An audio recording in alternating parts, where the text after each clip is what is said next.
Chapter 5 Signs of the Promised One. The years passed, and Sia Kazim knew that the day was near when the first Promised One would declare his mission. He told his disciples how to recognize him. "He is from the family of Muhammad," he told them. "He is young and knows everything without being taught, for his knowledge comes from God.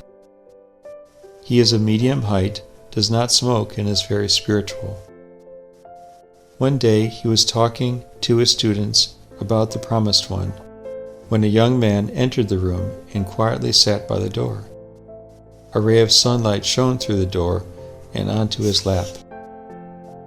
As soon as Sia Kazim saw the young man, he stopped talking.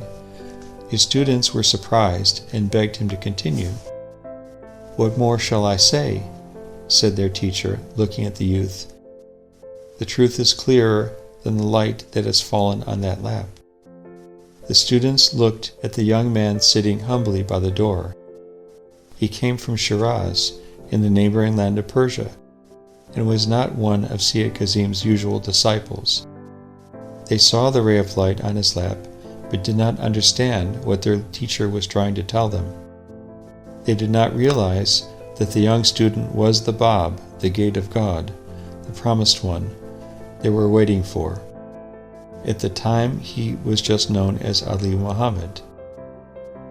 2 years later, a shepherd who looked after a flock of sheep in the fields outside of Karbala had a dream. In the dream, the Prophet Muhammad told him that Sia Kazim would die in 3 days' time, and shortly after the Promised One would be revealed. When Sia Kazim was told, he gathered his disciples together to tell them what to do after he died. "Never love the things of this world more than you love God," he told them. "Never become proud. Never forget God. Leave your homes and search for the truth.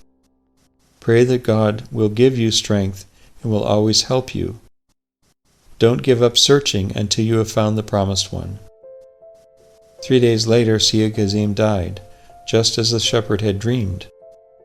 But his disciples did not immediately do as their teacher had told them. Instead of searching for the Promised One, they stayed at home. Everyone, that is, except for one young man whose name was Mullah Hussein.